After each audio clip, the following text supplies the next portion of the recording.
Yeah, love that sound. I can't wait to start talking about this movie. I've got notes. I've actually got notes. That's either a very good thing or a very bad We'll thing. see. We'll see as we welcome into Effin' Movie Podcast. I'm your host today, Dylan Camacho, and today we are talking about not one but two Kill Bills. Stay tuned. We'll be right back. Bye. This is where we're going to insert the intro. We got guys. you. Oh, yeah. Whoever's doing. All of us have to. And we're Terrible back. joke. So, of course, I'm Dylan Camacho. Today with me, we've got Price Bell, Mason, and Nathan over Hi. here. Not in that order. Yeah, And you figured it not out. as those people. Why Yeah. am I the only one that gets our last name thrown out there? Just curious. We're This in is your house, rolls right? smaller off the tongue, syllables. you know? Mason Rector, too many syllables. Yeah. Nathan Long, 2 and then 1. Dylan Price Bell. Camacho to... I'm the host. And today we're talking about Kill Bills Volume 1 and 2. Dylan, you want to do the summary on this? Yeah, I guess I can do it this time around. It's your movie. You better. Yeah. Go for it. So, right, movie starts out with... Oh, come on. Don't make this harder than it is. No. It's literally in the title. It's in the title, guys. Uma Thurman's character, whose name you don't find out until the second movie, Beatrix Kiddo, gets shot in the head by a guy named Bill. Watch the rest of the movie. You can put together from the start that she wants to kill Bill. That's the point. Does she kill Bill? Find out by the end of this review. Guys, let's get into the movie. What did we think? Thank you for that very succinct summary. Yeah. I like that. I'm not That being was sarcastic. nice. I'm a fan of that, honestly. Which is what Nathan will be doing. We don't need you to. Nathan will continue to elaborate on everybody else's movies from this point forward, but Okay, I'll go ahead and say it. First movie, light years better than the second. For Right? me, at least. Thank you. I'm saying I don't know if literally I'd say light years, but I would say one is definitely better than two. I'm so happy that you Two just is said that. interesting, though. Yeah, Like, but- I like a lot of what they did there. I'm but- not saying two is bad by any means. I'm just saying one reaches such heights compared to the second one that like anything, almost anything compared to like the first one's gonna be hard to top because, gosh, that I'll go ahead and say it, my favorite scene, like almost like it's up there in top Tarantino scenes for me, was when not like the Ninja Samurai like fighting all those people. Which It was is that slight. awesome shot that was like And the all purple, the silhouettes and stuff, and she's in there Oh. You fighting a mean bunch blue? of people. It was all blue. It was blue. Yeah. Oh, Yeah. When the blue, lights went purple. out. colorblind guy over here. Yeah. I love that. I mean, I've seen it like on Reddit and YouTube and stuff where like there's that one guy who's like in the background just like and like nothing's even there, Yeah. but still it's a movie. Like I don't care Right. about that. Like it still is beautiful. That was and I probably love what that deliberate, did. too. Like, Yeah. I would imagine he just thought it would be funny to have somebody doing that. Yeah, Quentin Tarantino is one of those directors where if you see somebody, like, and especially in his more action-y flicks, there's a lot of action movies that have a bunch of people there, and if you pay attention to the background people, even in Star Wars, they're just kind of like flailing at nothing at times. Yeah. Check out Episode 8. But yeah, in the Tarantino flick, he's a meticulous enough person where I totally believe he was like, now I want you to look like you're not doing anything, but because it's me, the fans all know that I intentionally made you do Yeah. this. Like, he's just one of those dudes. But yeah, let's get into the meat of the first one, I guess, a little bit. We don't necessarily break this up into 1 and 2, but we'll kind of talk that on the discussion. But that's what you're doing. So, I guess, because it's I mean, I think it's linearly, fun it to, kind of like, explains it. disseminate between them a Yeah, little bit, yeah. You know. They're very different movies. Oh, yeah. Right. The tone definitely changes throughout the second movie, but I think as somebody who's watched this many, many times, and like I remember thinking like the same exact thing when I first watched it. I was like, wow, first one, I liked it a lot more. But then as I've rewatched it several times over, I realized the first one is kind of just an introduction to Beatrix, and it's really Oren's movie for like the second half of it. And that so much of what Oren's fucking sweet. Like Lucy Liu crushes it as this. You get her whole anime scenes, you get all of that. Like she gets fleshed out arguably more than almost anybody in the whole like series. Oh yeah. So That anime background. Yeah, the anime history, you should have known that was going to be. no, right I knew. for me. I knew as soon as Price watched that, I was just man. like, "Oh, the weeb's gonna just hook, line, and And it sinker was on that beautiful one." too. No, like, it's how they perfect. animated it and everything. It Yeah. was amazing. No, absolutely, and like that. That's so much what brought me into Kill Bill in the first place. Like the first time I watched it, I was definitely younger enough. I didn't appreciate the small nuances like Quentin Tarantino dialogue. I didn't realize I love as much as I did. But I remember the first time I watched this, it's like the anime stuff was the stuff that caught me, and it was this is a very American weeb movie, so to speak. Like both of them are, because you essentially have a girl who's just playing samurai swords, and I like that it even acknowledges that in her fight with Oren.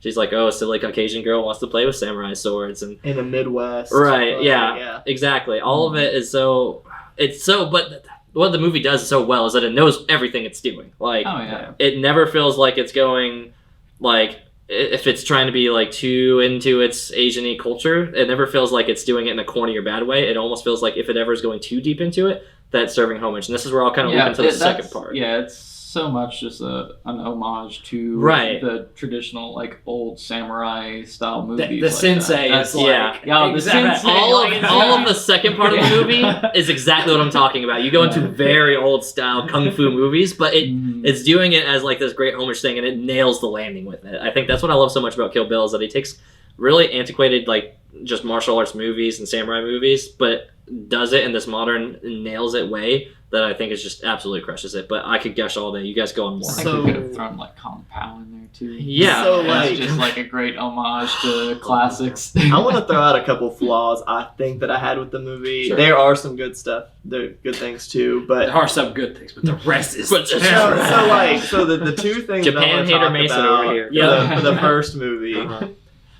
It felt like Quentin Tarantino was playing with the soundboard. Like he got this thing from the toy store and he was just punching buttons throughout the movie. The bowling pin sound. There was a bowling pin sound. There was like a bunch of like ching ching ching ching like between the woman at the very beginning and her. Like there were just Vivica Fox's and hers weird, knife fight and stuff. Yeah. And it happens a lot in the second part too because they bleep out her name, which I think is very meta.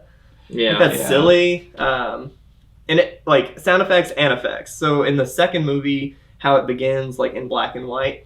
Again, that's just playing with effects. That's like me trying to edit some of these things. Like if I had the right software and I was able to upload, I'd be like, oh, this looks fucking cool. I'm gonna do some spinny stuff. No, I'm just saying. For this one, we're gonna have to do that. We're gonna stretch ourselves to a blue background. Right. Samurai swords coming out everywhere. This is very much a movie that does all of those. Yeah, exactly right. So, like you just gave a director his first video editing thing. Even he was Dr. Dre with that big producing line table. where he's just like filling up knobs. Yeah.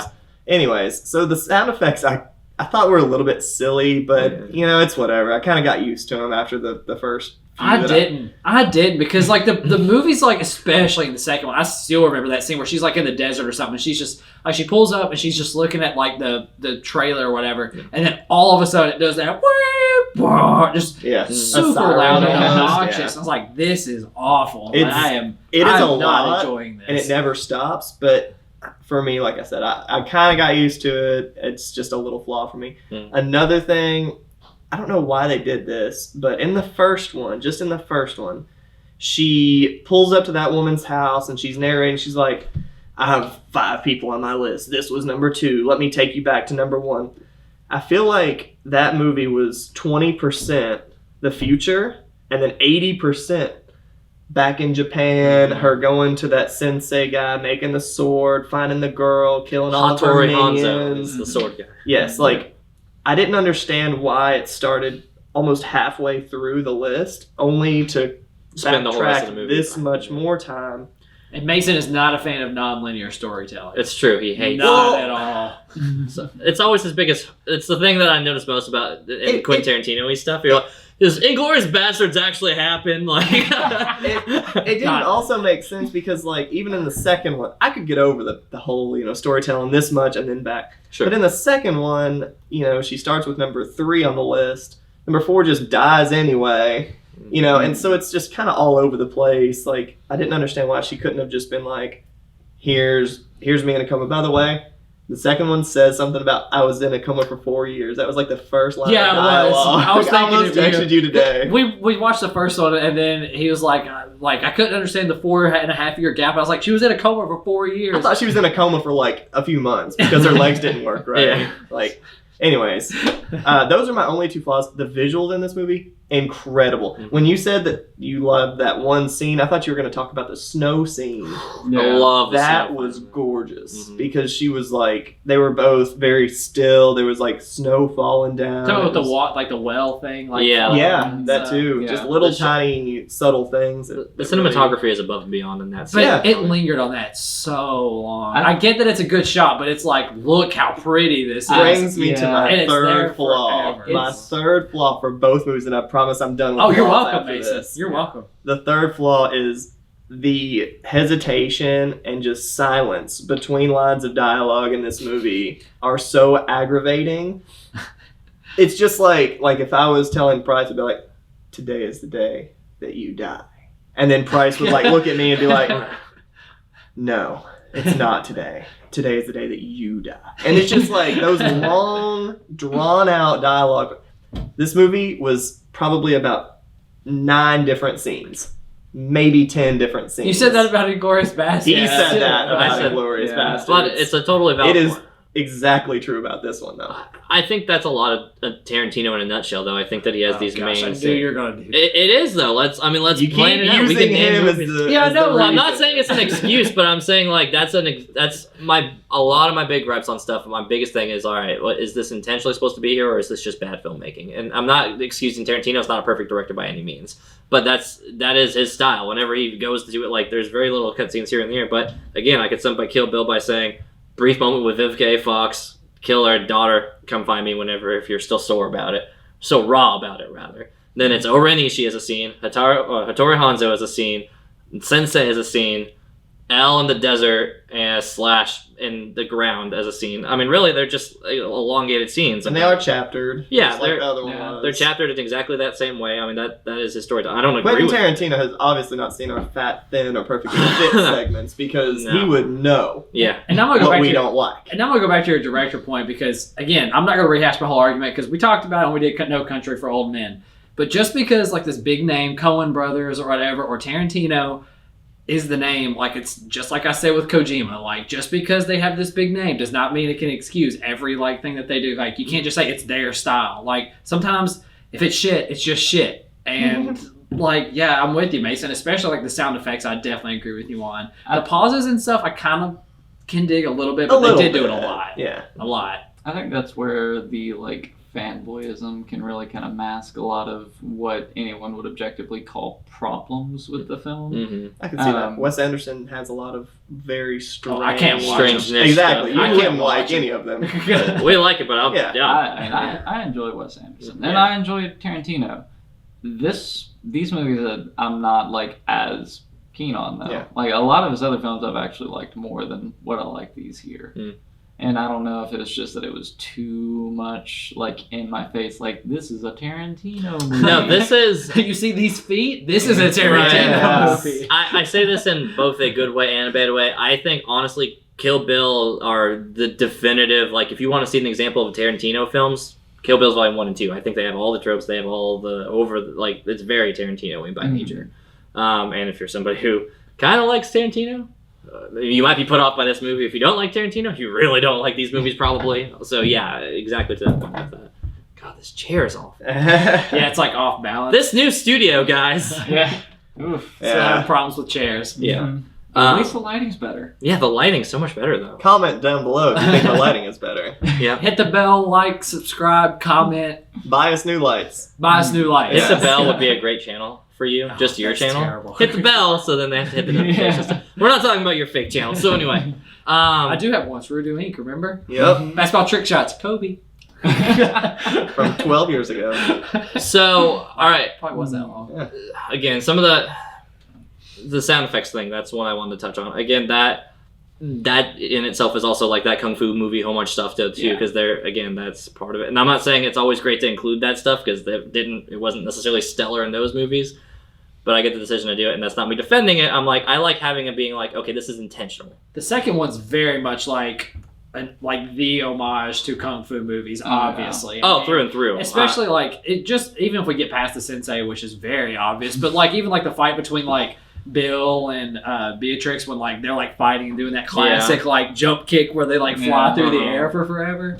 And I don't know, I wasn't too big a fan of it. But that's just a personal preference. Like I know why it's there and why some people like it. So here's the question I like asking with this one. How did everybody feel about how Bill's arc wrapped? I loved him in the first one. Second one, I was okay with him. First one, I thought he was so menacing and like you never saw him, and Yeah. it built him up so awesomely that like whatever we got in the second one's not really. It's gonna be hard to live up to the second one. Yeah. Like The reason why I didn't like the second one as much, even slightly as much as the first one, was because like I thought for sure that they were gonna do this whole like he's a father now, he's changed, he's done all this.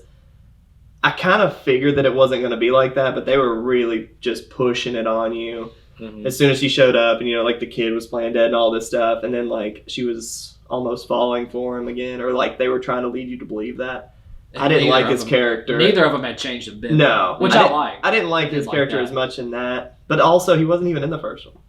No, I mean he's in hints of the first. Like he has. He scenes talks. where he's He's only got like he has a lot. Plus he might have hands in the dialogue movie like as well. narrating. That's Like his it. hand, like is on people's shoulders. And it's on the stuff. samurai sword as he's talking to Yeah. L Driver and stuff. Yeah, Yeah, but it's I would agree. He's not, and I mean, you don't didn't even see his see face him. in it. Yeah, you Yeah. don't. You see his hand Yeah. and his voice lines into it. But But yeah, whenever he does finally show up in the second one, he is disappointing.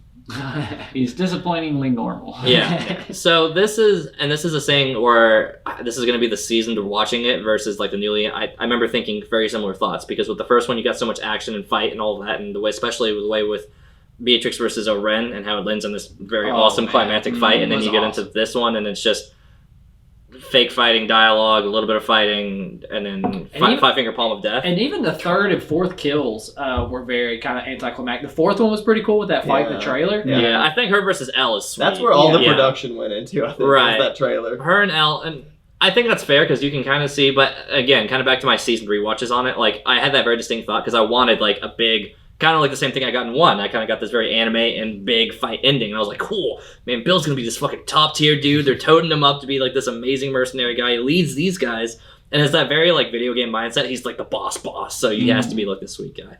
And for them to kind of play it out the way that they did, like I remember kind of being disappointed on it. But on rewatches, I kind of like the direction they take with it because it's.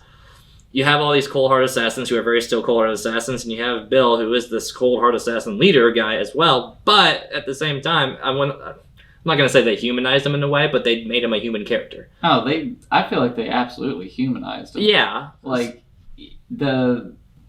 it's such a weird transition once she gets into that house, and it's just No, something the like, tone shift is so It's drastic. just like so it goes back to that tone shift at the very beginning of the movie. It's like a child shows up and suddenly it's like everything's okay. Right. Yeah. Nothing's wrong here. We're gonna play mom. We're and not dad doing for the about assassin 6 stuff. hours. Right. And we're gonna. That was awesome when like she went to get in the cereal box or whatever. She tried shooting. That her. was Yeah. cool. Yeah. Did you notice that the cereal box is a cabal of cereal box? Of course Yeah. it is. Oh yeah. Of course it is. So, but now on the rewatches, like the action is all great throughout the whole series through and through. But I honestly really appreciate the dialogue. This is I think where it was nice where they got to call him, sit down, and have the first time I remember thinking like I don't like this as much. I want to see them fight already. I do feel like the conversation was justified and like Yeah. it was good that they had that going on too. It's just I would have figured there would have been a little bit more of an interesting conflict there towards the end. Yeah, no, I agree. I think that the way it resolves is, I mean, just in that fight and everything, but it's so kind of poetic that I kind of like it the way that it goes that way. You just have these moments where, sure, they are badass assassin people through and through, but at the same time, like, this was also his girlfriend, wife-ish person. This was his lover for many years, and they have a daughter that he's been raising. And sure, did he kill her? But again, all of that from start to finish has been from love. Misguided love through and through, but it's been a love story from Bill's perspective in that way. So, I might have missed this, but like, how did Bill get to be this like ambassador It never says. He starts out the Because, movie. like, as just this- He was the first one trained by that same dude? Yeah, By the sensei down, like, Okay. yeah, and he kind of just trained assassins. as 'Cause, he went like, through. He never actually showed any fighting skill. He had a pretty good shot with the pistol. Oh yeah, I mean, that he could was shoot it. a gun, but that's not like by any means like that. But Yeah. So yeah, I didn't know if he had just fallen into the position. I didn't know if You could consider too the fact that he's old and probably a little He's rusty. right. wise, yeah. He's been in the game for a lot longer. And even when you look at the rest of the Vipers, I mean, the oldest next one is Bill, who is definitely his younger brother by comparison. Mhm. Yeah, I think all the rest of them were probably either recruited. Like I think Oren probably wasn't trained by Bill by any standard, but just was like an assassin. He's like, I want you to be a part of the squad. Yeah. Kind of came up very Suicide or Suicide Squaddy in my head canon What for are we, Kill some Bill. kind of assassination? No, squad? we're not doing that. We're not and I think the same thing with Viv K. Fox and Bill. But you know, obviously he cared for Beatrix in a way where he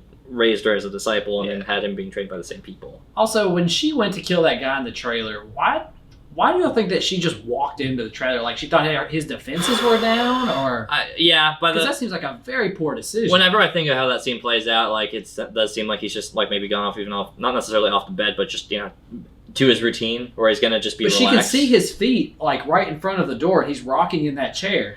I also do think that there's a certain amount of just time to get fucking revenge, and not you turn your brain off at that point, which I admit is totally sloppy. I think the way that whole scene plays out, it goes very out of character. Whenever she was under the trailer, I expected what was going to happen is she was going to stab up through the floor. Yeah.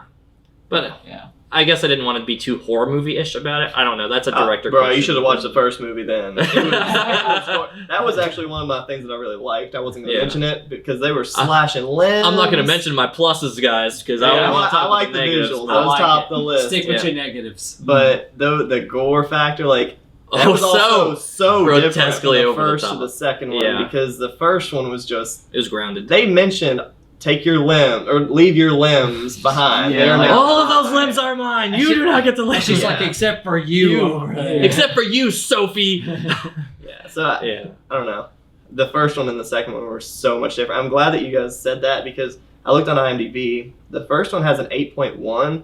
The second one has an 8.0. So I was like, holy hell, maybe I'm just so out of my range here. Maybe the second one had so much more to offer. IMDb has spoken. And 8.1 is the high and mighty gratuitous IMDb. For me on a movie like it makes sense. It's a good story. It's got a good premise. Ooh, Mason giving a sneak peek into his lower score. I want to get into this fat, thin, or fit. Do we got some things to say? Any pros, cons we want to wrap up into this before we get into that? Okay. Not talking about the fighting scenes were satisfying. Yeah, all of them were good. Some were a lot better than others. Yeah. Did everybody like the coffin? Her getting buried alive? Not really. I thought it went on too long. It does, but I also have to think of when it was. This is 2004, and this is before a lot of these couple movies where you get put into a coffin and you shoot a whole movie in it is done. So I'm like, all right, this is a little bit ahead of its time in that way. Yeah. The whole 3-inch punch thing. I couldn't get on that to begin with. I feel like the entire Sensei arc was just to serve the purpose of why she's able to punch. She's able to do this by doing that. Well, they 100% not. You cut that Sensei part out. And the coffin out, and then because you couldn't have the coffin scene without the Sensei. It's true because then she'd be trapped. But you also wouldn't be a homage to samurai classic movies without that. That Sensei was awesome. The Sensei is so funny. Sweet. You should watch The Karate Kid and then get back to me. All right, so before we get into the fact that I want to talk a little bit on the Sensei scene because this is something that you can tell likes it less so. I don't know. I think he might be okay with it. I love it.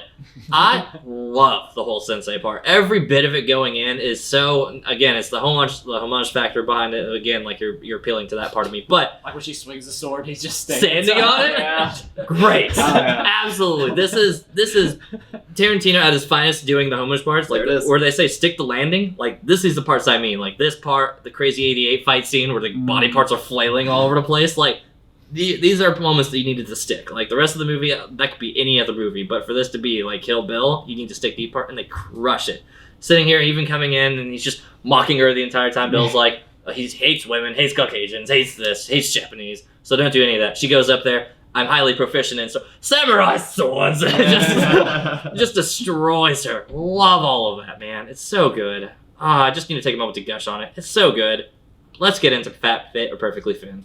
In this segment, we tell you if the movie's fat, or thin, or perfectly fit. There you go. There you go. If you're paying attention, you know how the segment goes. If it's fat, runtime goes a little bit longer. This one's fat, spoiler. It's thin, then it's not enough movie. I wish I had more. Perfectly fit, the runtime and everything on it is great, perfectly lined up. Mason, tell us why it's fat. This movie, so the first one's not super fat. I think it's first one's very probably pretty okay. If anything, it might be thin because it only, out of the 5 names on the list, she barely covers 2. Mm-hmm. Barely. And you barely get number 2 on her list before she even backtracks into the first one. So I think the first one's pretty much right on par. I'd say it's pretty darn thin, or pretty darn fit. The second one, the Sensei part, you obviously can't have it because you can't pay homage. That's fine. But she gets shot with rock salt, which is like this urban myth anyways of the shotgun shell, in the chest, to where you would think, God, she's been shot a lot lately. Like, I don't know. And then she's like in a coffin. the whole coffin scene could have been cut out, which then could have cut the sensei part out. Don't do it. You know that whole coffin part where she reaches her hand out? You remember in Step Brothers where like he like reaches out? He's like, zombie! Zombie! I remember that part. I was thinking that the entire time. Also, maybe like the scene a little Like, bit more. okay, so the sensei part, the coffin part, the whole second movie I think was doomed for me because the whole strip club. the strip club was like, alright. I get I like what the it boss. served. Like I get the Oh, purpose of it. You don't work this day? Well, I guess Buck ain't working this day. Yeah, Oh, buddy's God. off. Buddy's off. And Sorry. also, like, whenever she's crawling up through the ground from the coffin, she's 7 miles below the earth. Anyways. Oh yeah. I thought that was funny too. Right. Just all these little It's like extra. silly parts. I don't know. It's hard for me to say how fat the second one was because I didn't know the direction that it was trying to go in the first place. But I would say it's very overweight, like obese. I don't know if there's a country more fat than America, but it's that obese. It's not, but yeah, we're definitely. Yeah. Yeah. I mean, I would say this 2-parter movie could have been one longer style movie. The second one was like over 2 hours long, I think. The first one's 2 hours. The second one's about 2 and some change. It's not 2:30. It's like 2:15, I think. It seemed like no, it's super Okay. long. Well, yeah. I mean, Lord of the Yeah, Lord of the Rings was a length 3-hour movie. Yeah. No, Like, so you could have maybe done. quick fact on that. So Quentin Tarantino originally planned for Kill Bill to be one singular movie, but the distributor decided to go ahead and split them up into 2 because the distributors got to pick that one power thing on it. Mhm. And I'll get into my stuff later. But yeah, fun fact on that. 150 for the first and then 217 for the second. Okay. So it So was the a balance out to be solid about 4 30 hours. minutes So, longer. I mean, this was a very long movie. There are a lot of little pieces that could have been cut. Even in the whole like training montage stuff, like they didn't have to go back to that board as often as they did. Like there's little areas where this could have been chopped down to the point where I think you could have had just like one cohesive, quicker Story. narrative than Sure, what we yeah. got. But I mean, that's It wasn't not a to say waste that- of time. Yeah. What Mason like your sound said, effects. Mhm. what Mason said, but twice. Okay, so Because I agree with everything Mason said. Fair. First movie, perfectly fit. Second Yeah. one, a little bit fat because of what Mason said. yeah, I think we all agree that the first one's definitely perfectly fit. The second one, this is my gripes on Tarantino. I would say it's fat, but not by a super duper lot. Mason's over here trying to cut the whole sensei segment and then the coffin segment out of here, and I'm like, you're out of your mind on rewatches with that. Again, I second that. So absolutely not. You don't cut that, and you're idiots if you don't like that part. But I'm just gonna edit out right here. But No. instead, we're just gonna go beep. Yeah. I did over her name. right, so no, the second. Bowling pins crashing. I watch it on rewatches, and I'm just like, it's kind of comforting knowing it's there now. But And they do that like canned scream or whatever. Like, wow! Yeah. That one. Yeah. oh, quick thought, totally off track on the segment. Oh, What hit did, us with. what did everybody think of when they did the reveal for the Beatrix for her name? Beatrix Kiddo here in the classroom Yeah. thing. Like or I dislike? thought that was funny. I don't know what that was about. I didn't know what to think. It's like, I don't know what's happening. So, right here. how long of thought a I period missed of time something. was there between each of these coming out in theaters? It was 1 supposed to be year. the same year, but it Yeah. actually came out like I think it was like 11 months. Yeah. But it was 2 different years. Right. Okay. So they just slated it for this month of this year. and So, That's cool. if I were to have seen these movies a year apart from each other, and if I still had hype running off of Kill Bill 1, then I say that the reveal of the name was definitely a payoff in that moment, and like that whole little thing of her being in the classroom and everything, like that Yeah. that probably hit a little bit better and was pretty funny in Right. the moment. Yeah, and it always gets tricky, especially with some movies that are sequels and you watch them back to back compared to like the intended break that people usually get from it. Yeah. But that's off track on the segment. So second one's fat. Second one's fat because Quentin Tarantino movies are by nature generally fat movies. He loves sitting in a moment for longer than he should. If you look back on my Inglourious Basterds thing, I say the same thing. He sits in a moment, and I like where you sit in the moment where it's That was tension and. Inglourious Basterds is good, but it's not as good as Kill Bill 1 and 2. Unpopular opinion. Deal with it. It's the right opinion. So, He doesn't like Foxcatcher. It's all I know. you're right. That's why mine is the opinion you can trust. No. Fake news. Quentin, Real quick, do you think Fake our news. viewers by this point will have watched Foxcatcher and will be like, oh, Oh, fucking no! no! That guy sucks! Oh, don't listen to that man. Boo this man every time. Then there's that one person in the background. I think he's all right. You know what? I like fuck. There's a diehard fan out there. Price. There's one dislike on our video. Every because of video. that, and that's Fuck, your everybody's guy. an idiot. Price Bell is absolutely correct. Hey, So, yo. And this one's for you, buddy. and we don't listen to that guy either. 1%. Unsubscribe for our channel. You're at the wrong place. So. Oh, we don't mean it. Stick around. It's fine if you like Fox. No, we actually do need you desperately. We need to get to 1,000 for that monetization. So anyway, I mean, I'll be fine if we hit 10 first. Yes. whatever. So we'll get 10 eventually. So yeah, Quentin Tarantino sits in a moment for longer than he should. Like there's a good moment of letting a moment sit, and then there's a little bit longer for dramatic effect or something like that. But then there's Quentin Tarantino's extra about 5.5 seconds to 1 second where he just lets it that a little bit longer. I don't always love that. At times I deal with it whenever it serves a purpose, but then sometimes he just does it for the sake of letting air sit, and I'm like, I'm not the big fan of that. That concept alone, spread throughout this whole movie, is honestly what makes it fat to me. I think if I literally go and just trim the scenes like half seconds across the board, I'm still totally fine with this movie. Looking back on 2 specifically, I like the strip club scene because I think it's funny. The boss is funny. Yeah. For some reason, that was one of my like- favorite parts of the whole. I don't even know why. Like, It's such it a was- random part to Yeah, it's kind of. That's a random part for you to be your favorite out of this list on that one. The way that his boss was just so nonchalant. I thought he was gonna die, No, and he didn't. yeah, I was like, all right. I kind of like that you kind of get that you're like, remember, this is a world-class assassin he's talking to, and he's There's just no like, way he's gonna let this dude fire him. Lets him when walk he's off. a killer. right. And you never see that guy do anything to earn that title. No, No, Bud never nothing. gets any time to shine in this movie. He bags Beatrix and that's it. I've never seen him in any movie besides Hateful Eight. He's in other stuff. He's I'm another sure stuff, he yeah, is, but yeah, I'm just yeah. saying, like, I've personally never seen him in anything Yeah. besides this and Hateful Eight. So And I've seen Hateful Eight a lot. Bud is very much a driving force. Like he's just there to ask characteristic questions. Like his scene with Elle, I think, is like the big one. I think that's his biggest purpose besides putting Beatrix into a box, and the discussion with Elle, regret or relief or whatever the 2 R's that he pitches to her. I forget Speaking of Elle, what about when the first time we see her in the first movie and she whistles for like 20 dang minutes? Yeah. Oh, I love it. I love that little tune. I thought it was the Joker. But it just went on forever. Yeah, that's again, Tarantino's sit on a moment for too long. And he's thing. amazing. He can't do anything. I've never said that. You jerk off Quentin Tarantino more than I do. I'm realistic with it. I am not doing that. I love I will Tarantino. not. I love a touch lot of Tarantino stuff, but by and far, he's not one of those ones that I like. him. My feet are He's not hideous immaculate. anyway. The feet thing is a whole separate thing. The Can only we talk about it? shut up, no. So the only other thing This is my house. I think I cut from 2, not necessarily cut, but I trimmed down by a good deal, It's all the is feet.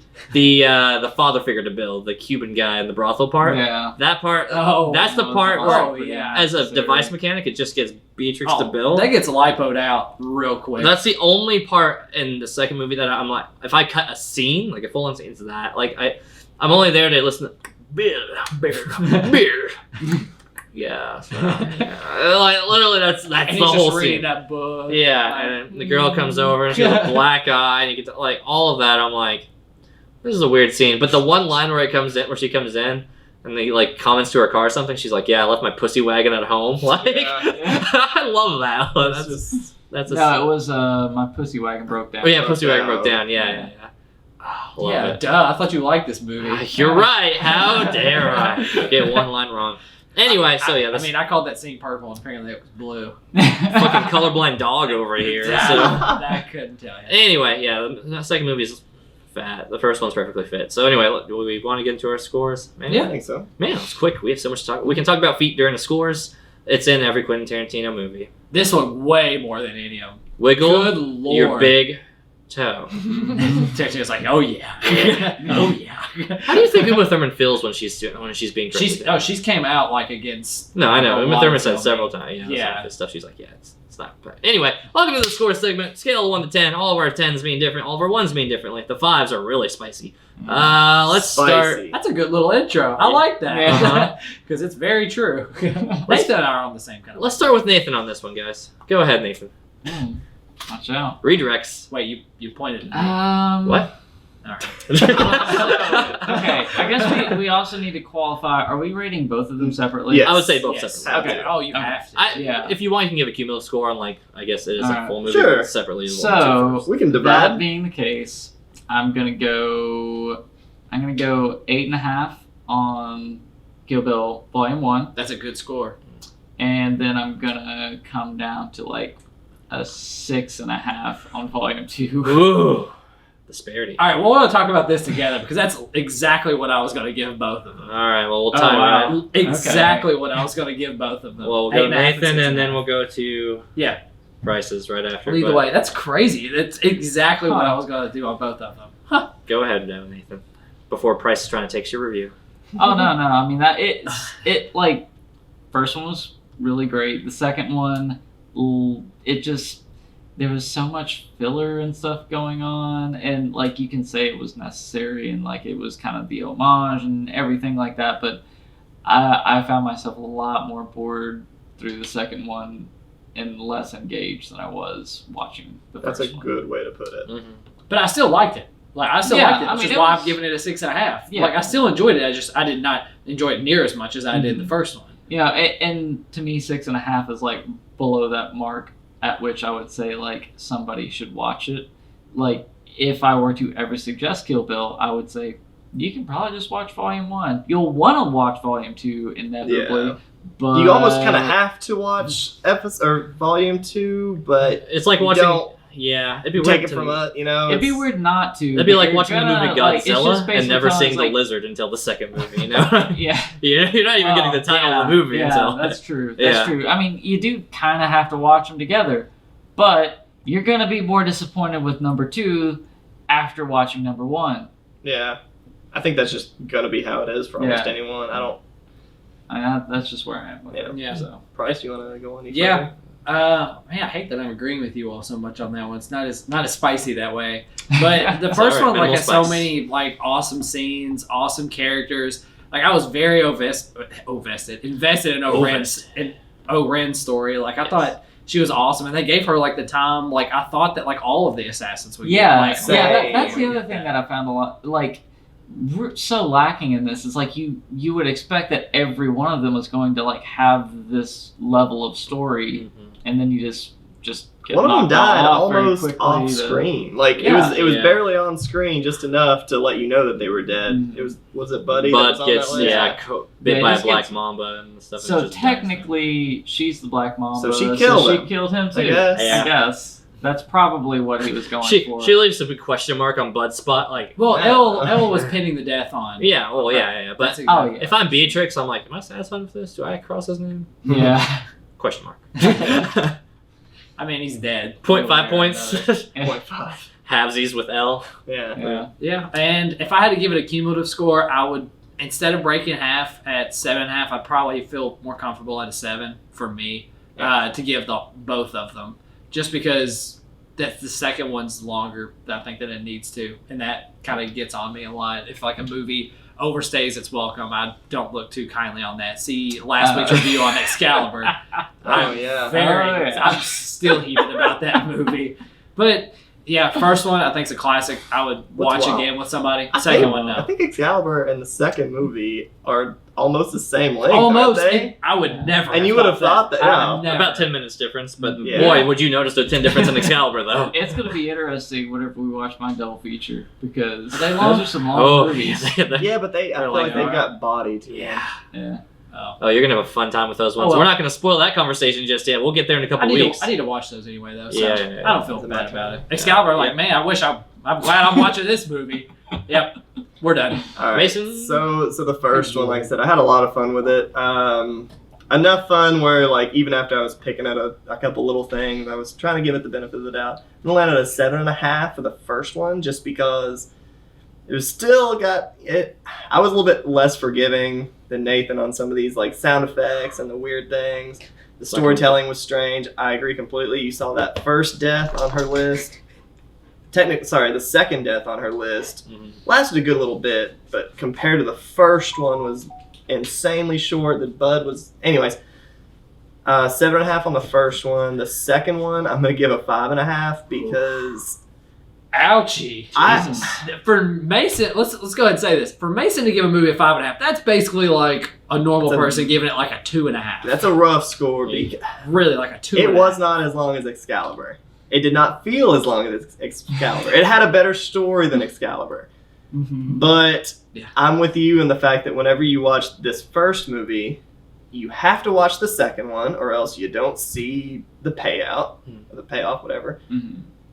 And with that being said, you have to sit through this very strange Japanese samurai story that still involves itself with the west side of America that deals with the rest of this list of assassins. It felt like a lot, and I didn't like the way it ended with Bill's little... What did she do? Oh, yeah, she punched him. 5-finger palm. Yeah. Yeah. Not even a big Yeah, fight scene at all. No. It was This- not a fight scene. These movies are just full of like things being alluded to early on and then coming back, and that's one of the, like as soon as that was the 5-finger This is gonna like be used like somewhere. as soon as I heard that I was like, that's how she's gonna kill Bill. Yeah. Like that's how this ends. Right. I didn't even think that. I was just sitting there like, okay, after that coffin scene, I was like, that's gonna be the last of the samurai stuff. Besides probably her and Bill duking it out with swords, like that's gonna be it. But I don't know, just it didn't land very close to being finished at the very end. I can't even remember. How does it pan out? She pans out with her daughter. They're at a hotel or and something. they're like that. watching TV. Yeah. Okay. And she was like in the bathroom crying, hugging a stuffed animal, Laughing. and then turning into laughter. Right. Silly. Yeah. Silly to me. I didn't start well. Middle chunk was long. Didn't end well. So that's why it's 5.5. I just want to validate. But Well, Mason's wrong with his scores. This is a 10. I can't wait for a 10, Hit the button. 10 and a 9.5. Kidding. It's not a 10. Then No. don't say that. I always say it every week. He's gonna bring up a 10 where I'll be like, no, it's not. Like it's not gonna be a moment. Yeah, then we're It's gonna not gonna end be a it. moment like Step Brothers Yeah, was. you're It's just not. you're crying wolf here. Okay, well, let me pick my 10. Back off, Jack. Let me pick my 10. You guys never let me. So, anyway. You can. It's there. Nah, everybody's watched it. Go ahead, stroke those balls of Tarantino. All right. Stroke those Listen. feet. Come on. Firstly, I'm sure that one of it is smooth and one of it's very hairy. He just seems like that kind of guy. So the other part of it Couldn't have is... said it better myself. Not asking about Tarantino's testicles. Not saying that's a perk or something I dig. I just think that he's just that kind of guy. So anyway, this movie is actually a 9. Cumulatively and separately for both of them, I score them both equally, and here's why. So first one, I definitely like. I like it more as the first time I've rewatched it. Now here's the thing: I'm in a different place with it now. Mason can sit there and look Yeah, stupid Mason's look on face his. is amazing. Go put your head back in your turtle shell, Mason. This isn't for you. This He is just looks like he's like gripping the table. Like, way too Japanese for His face Mason. I is- want you to tell someone who has never seen this movie that it's a Uh-huh. 9 and that both movies are a 9. Listen, Tell me. 100%. First one I see, yes. Because- Second one, no. you guys, all right, this is your first watches, and you guys are way behind the I curve. won't on watch this movie again. Oh, No. we can't No, no, no, understand no, it. no, no. We can't understand it. You're right. You foolish little fox brain. We're low on battery, by Little the way. as a fox brain. professional, courtesy on that. I'm just that's so okay. anyway, if you guys would stop interrupting my You ruined the excellent moment. critique We're on this. doing great. No. So, Shit on Dylan. listen. Absolutely. So, here's the thing. The first time I watched this with you, I'm not going to fight you guys too much on this because whenever I first watched this for the first run-throughs on this, the expectations that the first one sets definitely doesn't translate well to the second one, and I was totally with you guys. I'm like, the first one I like a lot more, the second one I like a lot less. Later on, and if you come back to this movie and you keep rewatching, and it's one of those ones that you rewatch often enough, the first one, here's the setup with it. It is all action. It is mostly all action with little bits of plot. The rest of it is all plot, almost, little action. And those are very despairing differences between the two movies for the most part, because you get a whole literal giant fight scene in the Crazy 88 stuff, and then you get little bits and pieces. Foxcatcher is literally all plot, and I love that movie. No, I'm not. Listen, you're getting into a stupid movie and comparing it to a good one, and that's not what the point I'm trying to make here is. The first time I watched through this, I was like, great, I get an like a really sweet action franchise, which is my expectations. Expectations are everything going into a sequel. Oh, you're saying the disparity between this. Right, so exactly my okay. point. Whenever I rewatched the second one, I was totally there with you guys. I was like, man, yeah, if I put this one at like, I don't know, a younger me might have put it as a 10 or something before I ironed out my scores a little bit more. But yeah, earlier one might have rated the first one a lot higher and the second one a lot less. As I've kind of rewatched it more and more and more, a lot of the stuff I go back and watch, sure, the first one, I'm just like ticking the clock until Crazy 88 time and Oren's background stuff. I get that. Yeah, I'm like, all right, let's get through this. And I'm like, Vivica Fox scene, like whatever, fight. And I don't care. I've seen it. It takes 5 minutes. I know that it's going to just blow out really quickly and kill the kid. Then there's the scene with Buck. All right, let's get past that. The first one, I'm actually like rewatching, and I'm like, let's get through it just to get to the Crazy 88 part. The second one is there's a lot more moments where I'm actually sitting with it, like with her and the whole sensei moments. Like, give me that whole scene all day. Give me just a whole movie of that. I don't care. They've made those. I know. So they have the sensei part there. You have the L and Bud dialogue and just Bud's little background and the strip club stuff. Yeah, like all of that. I'm like, okay, I get to see the boss again. I get to see L fuck him up. I get to see her get shot and them have a weird thing. And he's like, I'm gonna pepper spray your eyeballs and stuff like that. Honestly, a lot of the dialogue stuff is the stuff I keep coming back for. The actions is great, but it's not the thing that drives me back. Honestly, a lot of it is the character development in the second one, which is strange. And again, that's what I wanted of the movie, so that's the part. And that second one is full of it. Too much of it. The balance, I definitely think there's a disparity between the two. If I could, I would go back and say, let's maybe change it up some scenes here and make this a little bit more even across the board, because the expectations on the first one really, I think, ruin your expectations going into the second one. Once you know what it's like, though, and if you go back into it, and this is a movie you've revisited down the road, and you're like, oh yeah, if you've seen it multiple times, I, for one, think that it's the second one pays off more in bits, because I'm like, okay, these moments for me are the ones that I enjoyed coming back to. Not to say that I don't love all of O-Ren Ishii's part. Yeah. But again, to your guys' critique points, I do wish that the rest of the assassins kind of had a fleshed out thing like O-Ren. But then looking back and thinking about the movie, remembering that it's a homage thing, I'm like, of course O-Ren got a whole thing to it. It's a whole Japanese Asian assassin background where they got to put an anime movie into it. Totally makes sense to the flavor of the movie. If you put Bud into it, Bud's is probably him being a redneck guy who killed people. Cool. That doesn't really fit the homage factor. Yeah. Elle, I think they could have fleshed out a lot more. I would have loved to get more background on her, but she kind of goes seamlessly throughout in and out the movie. She's just a plot device and just an antagonist to Beatrix.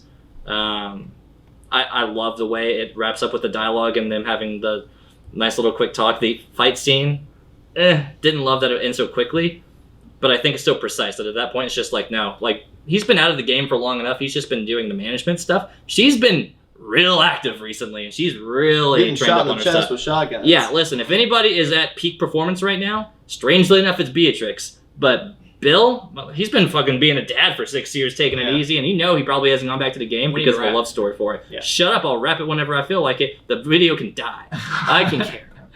Anyway, all of that is to say, I cumulatively graded as a 9. If I had, again, I'd probably rate them both equally just to kind of balance it out. That's the short of it. I love these movies. They're honestly, thinking about it, top 10. They're my top 10 flicks for it. Deal with it. Boom. Next movies are going to be Snowden and what? The no, let movies, Mason announce it. yeah, Give it some gravitas. No, we're on the clock. I don't know. Remember, we need to wrap up. I don't know. You went on forever. You've been talking for 28 minutes. Yes, you have. I'm allowed to. It's my week. The movies that I'm picking is Snowden and Citizen 4. It's about Edward Snowden and how he sort of got shipped away, actually had to escape America because he outed the government of the privacy and the internet and all that stuff. About him being a whistleblower. Yeah, a whistleblower for the government. For the surveillance. And it's based on a true story like Inglourious Bastards, right? So Right? Citizen 4 is the actual Edward Snowden, and then Snowden is the dramatization with Joseph Gordon-Levitt and Shailene Woodley. So yeah, it's gonna be a weird concept. I don't know how it's gonna go because it's basically watching the exact same movie Let's over. destroy him. Good luck. We'll see you guys next week. Turn off your webcams, everybody. We'll see you next week. Yeah. Oh, privacy. Privacy. That was a good plug. Yes. That was fun. Yeah.